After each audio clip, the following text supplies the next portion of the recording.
Good evening. Good evening.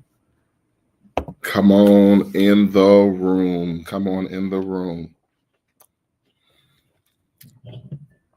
Good evening. Good evening. Come on in the room. Glad to be on this evening to our Facebook audience and to the YouTube audience and to those who are watching live and those who will watch by replay. Thank you so much for joining us this evening. Thank you for joining us. I want to, for those who have observed the holidays, happy holidays to you. I hope that you enjoyed time yesterday with your family, friends, whomever you spent time with, if that is your thing. So hope you enjoyed that time. Happy Kwanzaa for those who are celebrating Kwanzaa. Happy Hanukkah for those who are celebrating Hanukkah. And it's just another wonderful day to be alive for the rest of us. So I hope that all is well with you. I'm so grateful to have this opportunity to share with you. And as I have been doing during the month of December, December is always a unique, pivotal, and important month for me and for others as it relates to the ending of one year and the beginning of another.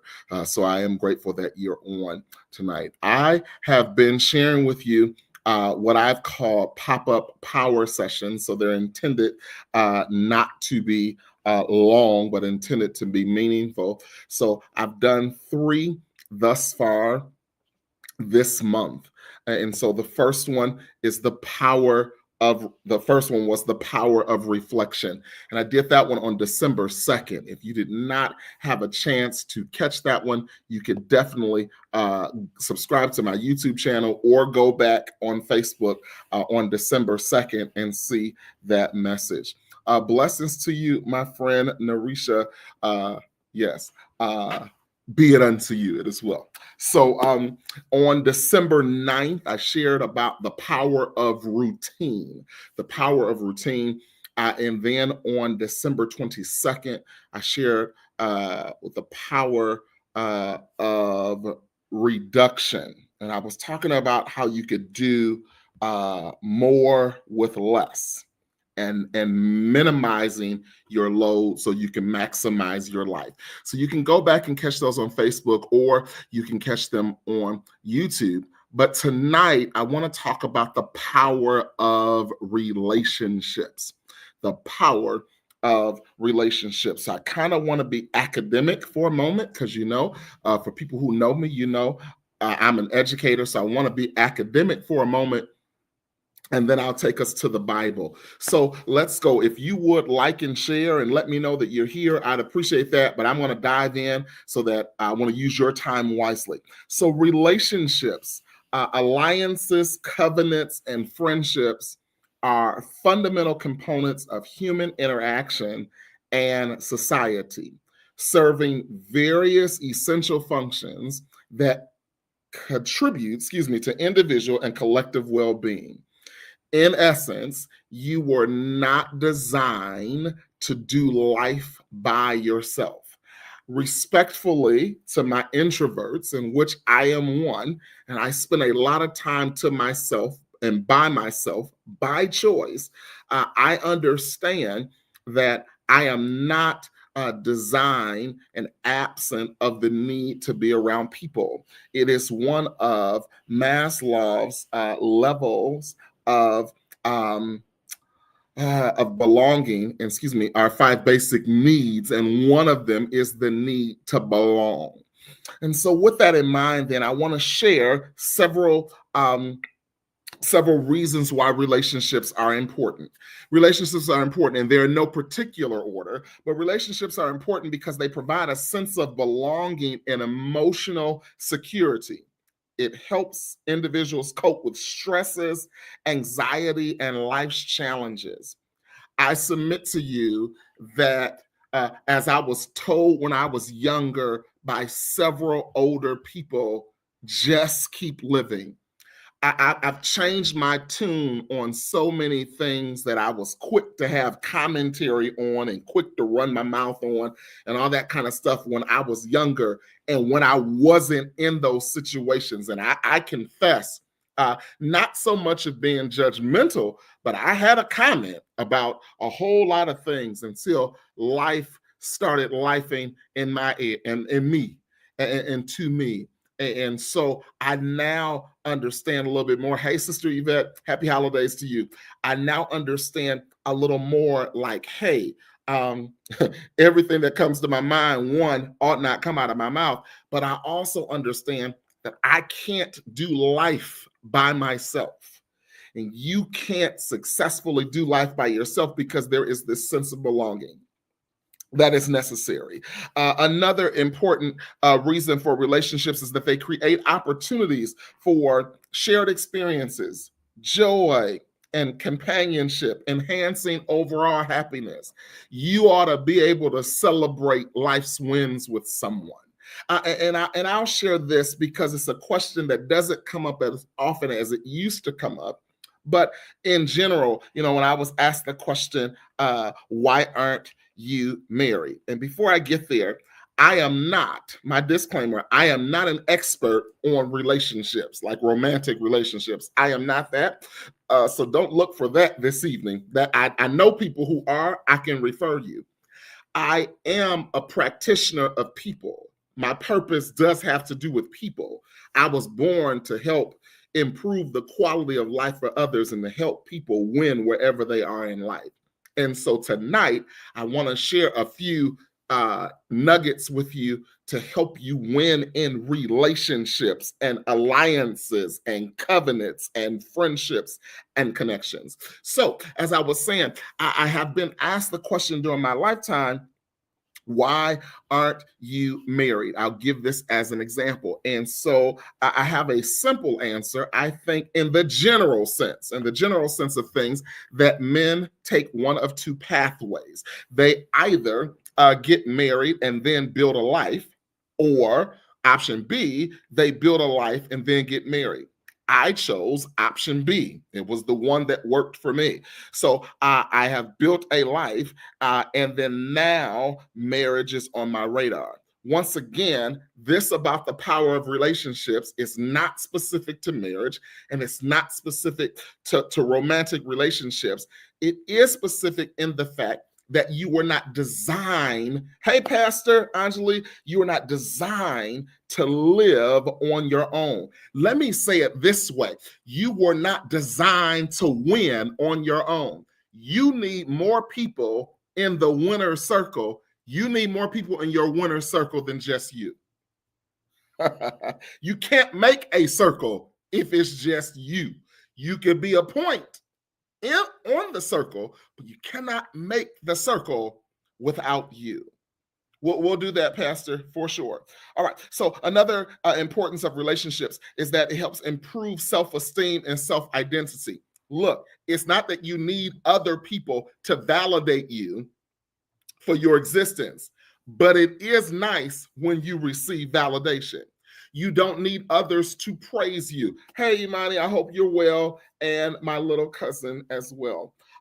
You don't need that. You don't need that for your existence, but it is nice to have that because everyone likes a thank you, a good job, you're doing well, keep it up. So that's why relationships are important. Relationships are important because they enable, you catch this, they enable groups to pool resources, to share knowledge, and to achieve common goals more effectively. So in my other world, when I'm teaching on team building, I use the commonly known acronym TEAM. Together, everyone achieves more. When I am not doing things by myself, I understand that I bring something to it, but I also get something from it.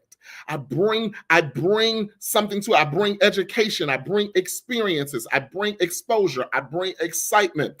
The great Bishop Joe David Trout, blessings, man. I bring that to a relationship, an alliance, a covenant, a friendship, a connection. We're able to pool resources. We're able to share knowledge. Listen to me when I tell you that if you're the smartest one in your group, you probably want to leave the group. If you're the sharpest one in your group, you probably want to leave the group. You want to be around people who make you better and not bitter. Let me say it again. Lean in. You want to be, the director is on tonight. Hey, my friend, you want to be around people who make you better and not bitter. That is so important. I'll move on. The importance of relationships, that they enhance creativity and innovation through the exchange of different opinions.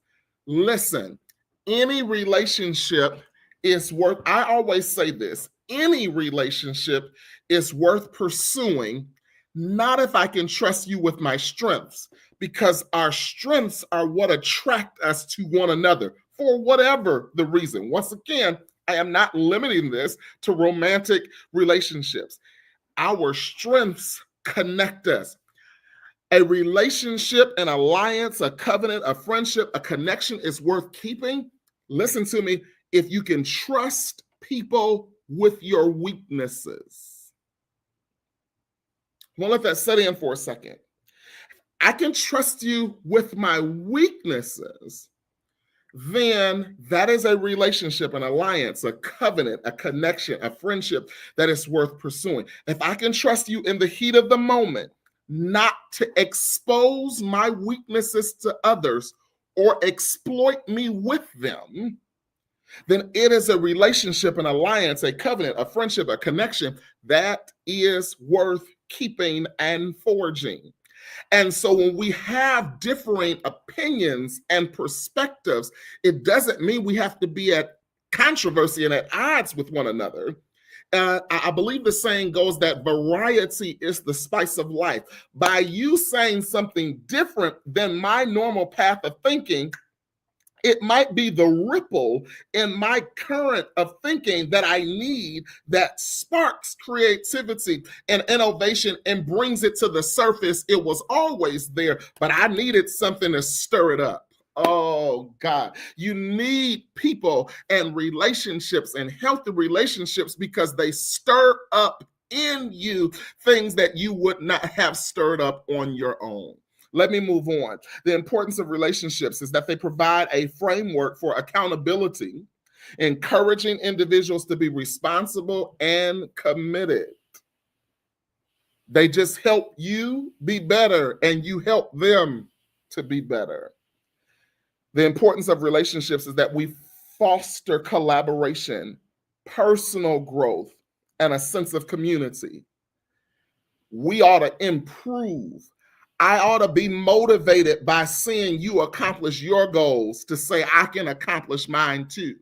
So instead of catch me, but when we view relationships improperly, then what should inspire us will intimidate us. Oh, this is getting good. Lean in a little closer. That what if we view relationships, alliances, covenants, friendships, partnerships, connections inappropriately or improperly, then what should inspire us will intimidate us. I am not intimidated by my friends and my family members and people who are like colleagues succeeding. Actually, I want to be in a culture where success is fostered. I want to be in a culture where everyone is working on something to be the best version of themselves they could be, working on their purpose, because that is motivational. It inspires me. It doesn't intimidate me. And so while we are ending the year and while you are reflecting and while we are looking at the power of routines and while we're looking at the power of reduction, I wanted to drop a couple thoughts in your mind about the power of relationships, because you and I were not designed to win on our own. Listen to me. You can lose by yourself. You shouldn't win by yourself. You should not win by yourself. I could walk it and I can give you several examples, and I'll put one right in your face. even demons in the Bible, when you read the New Testament and you read the Gospels in particular, even demons will put their differences aside to come together to rally around a united cause, which is usually to stop the purpose of God in your life. Now, if demons understand the power of relationships, we surely should. So, as usual, I want to give you a power verse, and I want to share this with you in the Bible. And there are so many stories that I could have pulled from, but I want to lift one for your consideration, because as you are ending the year, and as you're thinking and as you're processing and all these kinds of things, and we gonna get rid, we want to go, we're celebrated and not tolerated, and I believe that. I believe all that, and we want to be around people who make us better and not bitter. I believe all that, and people, while we unfriending people on Facebook and Instagram and unfollowing people and not following them on TikTok and all that, I'm fine with all of that, but I want to make sure I lift one particular type of relationship that I really want you to focus in on, pray on, think about, reflect on, look for. And they're what I'd like to call destiny connections. Destiny connections. If I can get one or two people just to put that in the chat, destiny connections. I want to lift one destiny connection example for you, and then I'll be out of your way. There's a story in the book of Ruth chapter 1, the Old Testament book of Ruth chapter 1. There's a story there, and there are 5 significant people in the main character's life. Thank you, Lashana. It's good to have you on tonight. One of my former 5th graders who is a fully grown adult who I am proud of. Thank you, dear, for putting that down. Destiny connections. So there was this story in the book of Ruth. I know we focus on Ruth, but I really believe that the main character wasn't so much Ruth as it was Naomi. For tonight's reference, it will be Naomi. And so Naomi was I want to call her, she was the socialite. She was the matriarch. She was the glue that held everybody together, Naomi. And so there were 5 significant people in Naomi's life. There were 5 significant people in her life. There was her husband, there were her 2 sons, and there were her 2 daughters-in-law, Ruth and Orpah. There were 5 significant people in Naomi's life: her husband, her 2 sons, and her 2 daughters-in-law. And I need you to understand that the number 5 is the number of grace. Bishop Apostle Daniel Scott Cunningham. Happy holidays, my brother.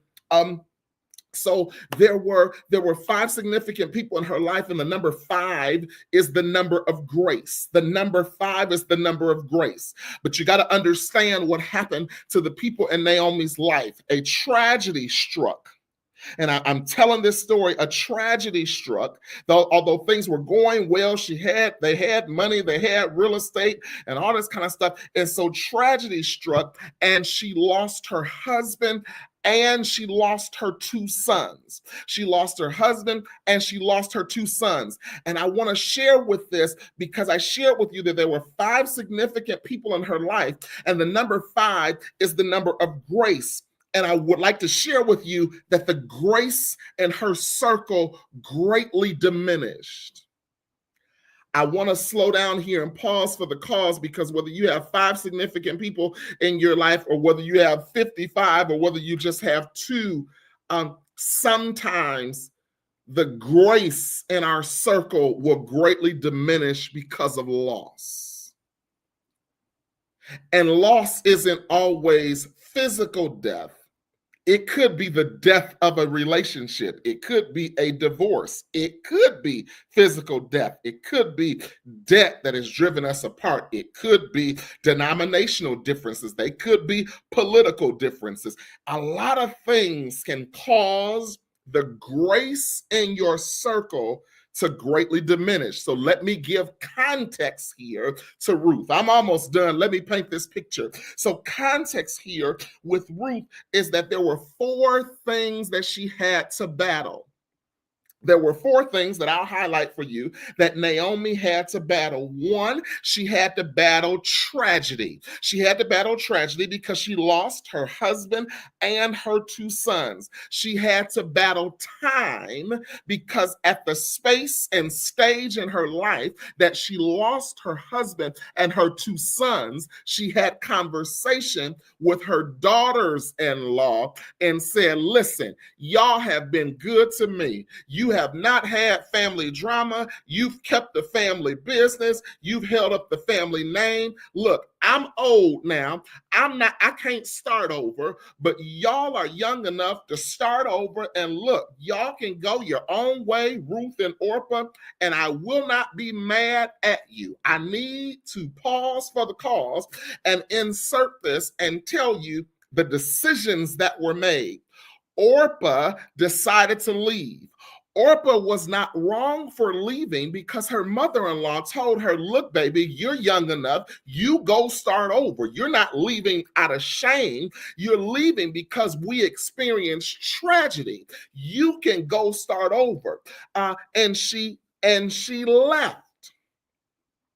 Ruth decided to stay. And Ruth decided to stay, I believe, because she discerned that this was a destiny connection with Naomi. Just stay tuned. I'm coming. I'm trying to throw these dots on the screen and then connect them figuratively. So Naomi battled four things. She battled tragedy. She battled time. She battled talk. Can you imagine the talk that was going on in the town about her? And man, how's she gonna do it? How's she gonna sustain this? How's she gonna bounce back from this? That's a huge blow. That's a huge loss. What did she do that was wrong? She must have done something wrong that this is happening to her. She had to do that. And then she had to battle with her own thoughts. Because here is one of the loneliest places in the world. The loneliest place in the world is not the cemetery. The loneliest place in the world is not being by yourself necessarily. One of the loneliest places in the world is being in a group of people and not being able to connect with any of them. That's one.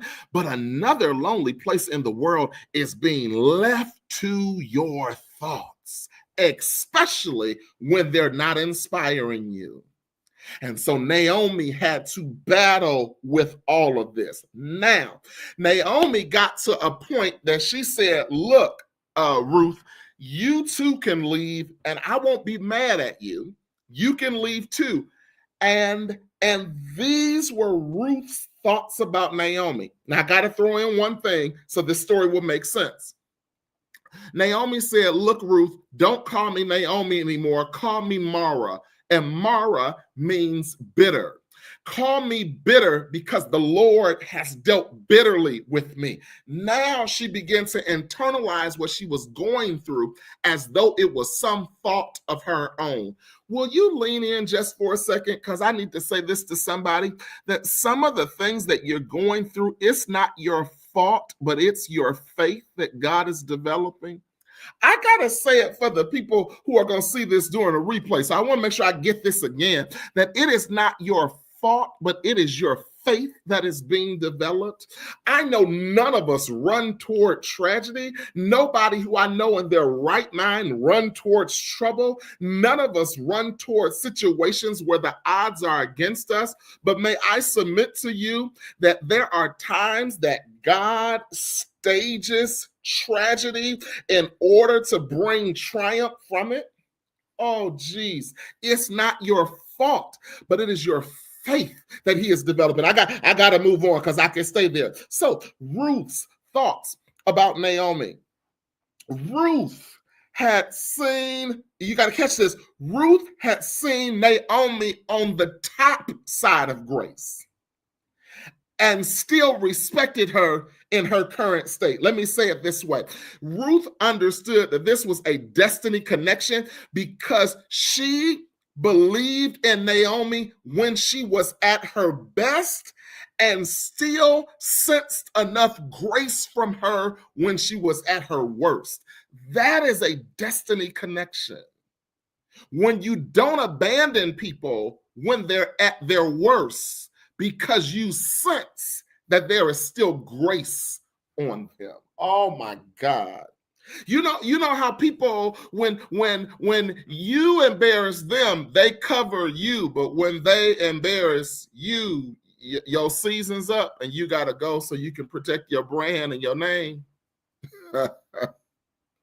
Because I need you to understand this is what Ruth knew about Naomi. She said, look, there's still enough grace on your life to help me run the race of my life. You want to be around people that there is enough grace on their life that their grace will help you run the race of your life. That is a destiny connection. Ruth thought this of Naomi. Let me give you two verses because I haven't given you the verses yet. Ruth chapter 1, verses 16 and 17. But Ruth replied, this is after Naomi said, baby, just go ahead and start over. And it's all right. And if you in town, look me up. But if not, you've been wonderful to me. And Ruth said, I'm reading from the Living Bible, but Ruth replied, do not make me leave you, for I want to go wherever you go and live wherever you live. Now remember, Naomi has little of nothing. Catch this. She doesn't have a lot of money because her money, her finances were in her husband and in her sons. And you'd have to understand biblical history to understand the context, but it was in her husband and in her sons. So all of her sources of income are now gone, and one daughter-in-law left, Orpah, and Ruth stayed.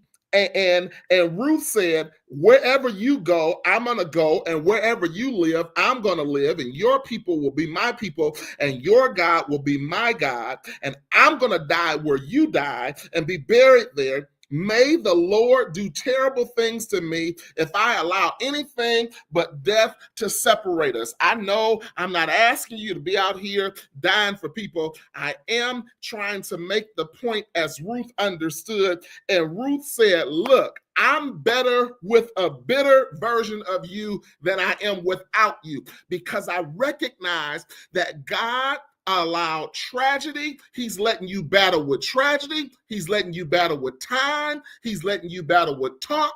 He's letting you battle with thoughts. But there is still grace on your life that can help me with the race of my life. Here is what I'm trying to tell you. Contrary to popular belief, everyone is not replaceable. This is for my people in life who were so quick to discard others. And I'll just get over it. And I can just, it's so hard for us to commit because it's so easy for us to disconnect. I want to sit that there for a second. That needs to be a Selah moment. It is often hard to commit because it's so hard to disconnect. I don't like this job, I'll get another one. I don't like this man, I'll get another one. I don't like this woman, I'll get another one. I don't like this wife, I'll get another one. I don't like this church, I'll get another one. I don't like this store, I'll go to another one. I don't like this dress, I'll get another one. I don't like this pair of pants, I'll get another one. I don't like this hair, I'll get some more. I don't like this nail color, I'll get a different color.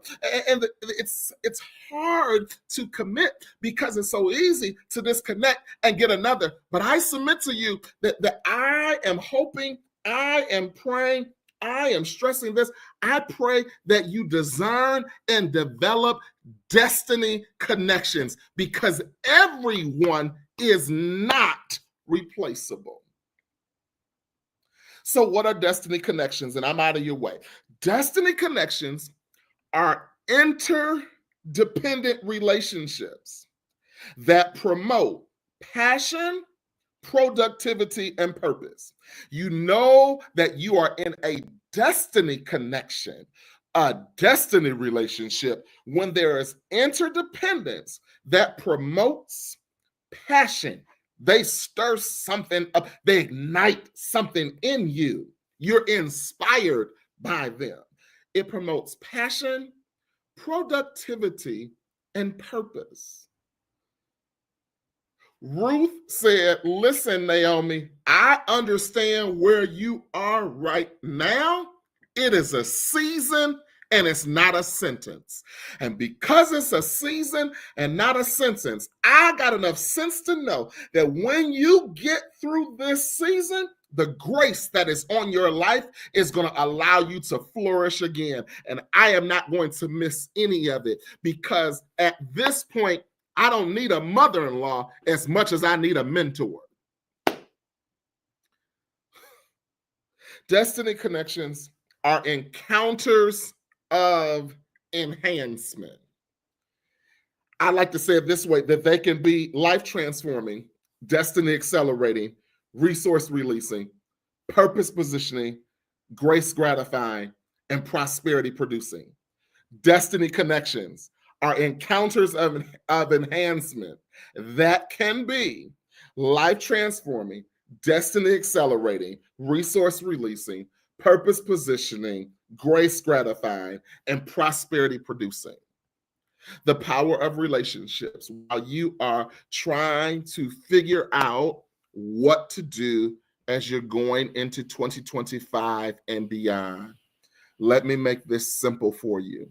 When God wants to change the season of your life, He allows people to enter and exit your life. He allows the wrong people an opportunity to exit, and He allows the right people the opportunity to enter. And everyone has value in your life. They just don't need to be in the same place. It's interesting, when I used to teach on place values. And here's the thing about a digit never loses its value. A 1 is a 1, a 2 is a 2, a 3 is a 3, a 4 is a 4, so on and so forth. But depending on the place that it was in, it determined the value in that number, because a 4 in the tens place represented 40, whereas a 4 in the thousands place represented 4,000. It was the same number, but the value was relative based on where it was placed. You can keep people, another way I would say it from the book From Good to Great by Jim Collins, that you got to make sure that the people who are on your bus are in the right seat. Everyone might deserve a seat, maybe, but the blind, they don't need to be in the driver's seat, respectfully. And there are some who you just need to ring the bell. Hey, Spellman Sister Gabby, some of them you need to ring the bell and let them get off. But there are some who are destiny connections, who are assigned to help you be the best you could be, and who you are assigned to help as well. And please understand that all of your destiny connections might not be friends. I'm going to end, but Judas was not a friend of Jesus, but he was a destiny connection. He was important to connect Jesus to a segment of his destiny. So my prayer, on the more positive note, is that you will discover, to discern, and to develop these destiny connections, just like Ruth had with Naomi. I want to share with you that destiny connections usually lead to destiny decisions. That's another lesson for another day. But this is what we'll know about Ruth and Orpah. Orpah, because of her decision, had a footnote in this story, whereas Ruth has a whole book written about her. And so I ask you, from your destiny connections or lack thereof, will you have a footnote in life, or will you have a full story? Relationships are important. And that's all I have to share with you on relationships tonight. I would, if you have not already, that you would, one, share this on Facebook or YouTube. that you also would subscribe to my YouTube channel if you haven't already. I have one more pop-up session that I'll do before the end of the month. And that pop-up session will be on the power of release, because I want you to be ready to go into your new year and your new season ready, fully present, and ready to be all that you could be and to make every day count. I thank you so much for your time and your attention this evening. For those who joined us live and for those who will watch it on replay, please value the power of relationships. I'll be back soon for the last pop-up power session for 2024. Thank you.